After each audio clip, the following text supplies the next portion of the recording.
James Carter had worked at Grand Tech Enterprises as a janitor for over 20 years. Despite his dedication, hard work, and loyalty, he was always overlooked, treated as invisible by the upper management.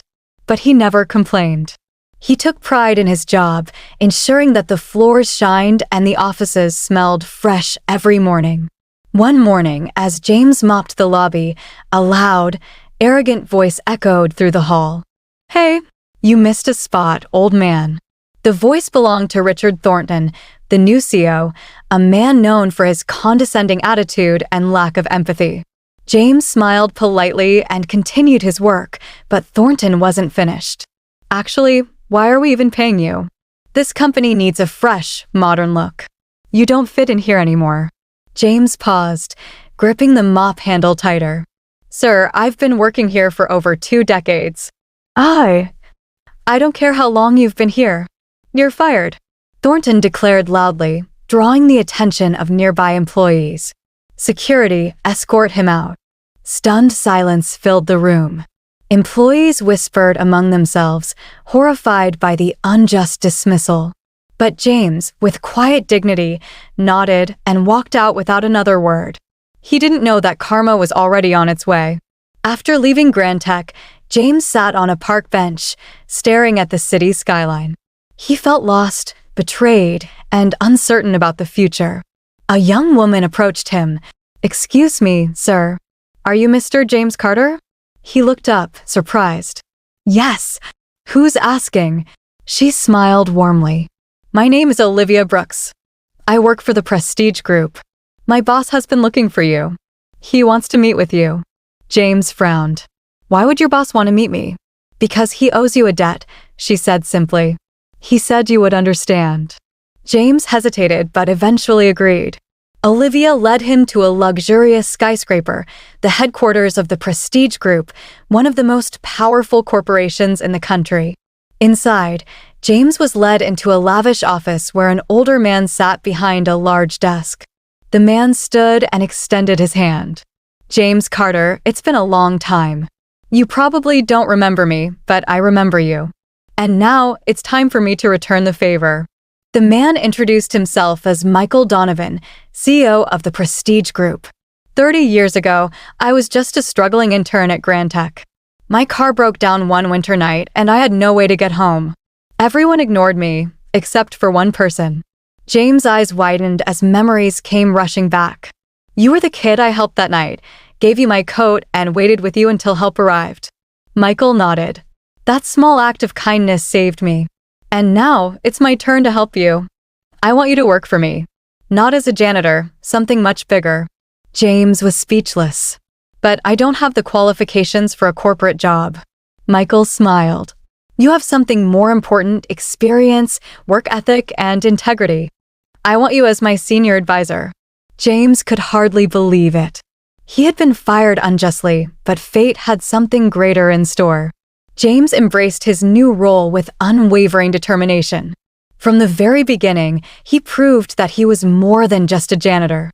His work ethic, combined with his sharp mind and decades of experience, quickly made him an essential part of the Prestige Group.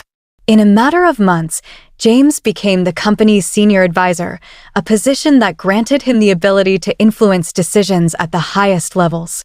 He attended meetings with top executives, offering insight into better management strategies and improving employee morale. Unlike the cold, corporate atmosphere of Grand Tech, James introduced a more compassionate and employee-focused approach. His ability to relate to the workers and his humility made him well-respected across all levels. Where others saw a janitor, they now saw a leader. His wisdom became the cornerstone of the Prestige Group's success. Soon, he was given the task of redesigning employee welfare programs, which he did with precision. He ensured that employees felt valued, something that had been sorely missing in his years at Grand Tech. His leadership style was transformative, and the Prestige Group's success reached new heights. As James' reputation soared, Grand Tech began its downward spiral. Thornton's arrogance and short-sightedness had destroyed the company from the inside. Employees, once loyal, were fleeing, disheartened by the toxic environment. Even investors who had once backed the company began to lose faith. Rumors of the prestige group's interest in acquiring Grand Tech began to circulate, and soon enough, it was confirmed. James knew the time had come. It was his chance to bring justice to the place where he had once been so cruelly discarded. Richard Thornton, now desperately trying to salvage what was left of Grand Tech, requested a meeting with the new owners. He entered the conference room with high hopes, expecting to face the same cold, corporate sharks that had caused the company's demise. But when he saw James sitting at the head of the table, his heart sank. "Why you?" Thornton stammered, his face pale. "What is this?" James looked at him calmly, his expression unreadable. "This is karma, Mr. Thornton." James had the power to crush Thornton, to take everything from him.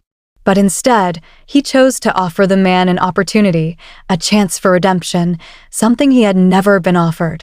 "You have two choices," James said in a measured tone. "You can resign with dignity, or you can stay and work under someone who values integrity and respect." Thornton, who had once treated James as nothing more than an invisible servant, now found himself at the mercy of the very man he had dismissed. The arrogance that had once been his trademark evaporated in an instant. With nowhere else to go, Thornton chose the only option left. He resigned from his position, his pride shattered. James, now in control, didn't waste any time. He restructured the company from the ground up. He reinstated employees who had been wrongfully dismissed and introduced fair wages and benefits. The toxic corporate culture that had once plagued Grand Tech was eradicated under his leadership. Under James' guidance, Grand Tech slowly but surely began to recover. The company transformed into a place where employees were valued, where their well-being mattered. The company's profits surged, but it wasn't just the financial gains that made the difference. It was the respect and trust James had earned from his team. James knew that the company's true success lay in its people. So, he implemented policies that focused on employee development, wellness, and fair treatment. He introduced mentorship programs, mental health support, and incentives for hard work.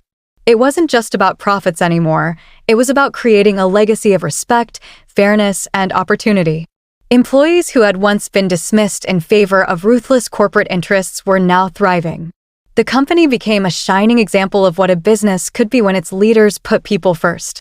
Grand Tech's revival was nothing short of a miracle, and under James' leadership, it became one of the most respected companies in the industry.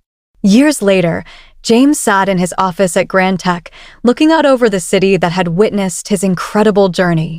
From being an overlooked janitor to becoming a corporate leader, he had come full circle. And with every step, he had remained true to himself, always valuing integrity, respect, and kindness above all. One day, a young intern entered his office, looking up at James with wide-eyed admiration. "Sir," the intern asked hesitantly, "do you really believe in karma?" James smiled, his eyes softening.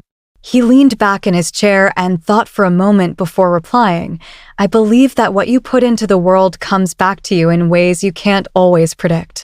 But it's important to treat others with kindness and respect, because in the end, that's what will always matter." The intern nodded, inspired by James' words. As James watched him leave the room, he felt a deep sense of peace. He had not only changed his own life, but had made a difference in the lives of countless others. And with that, James Carter continued to lead, knowing that his legacy would live on in the lives he had touched through respect, through kindness, and through the enduring power of doing what's right.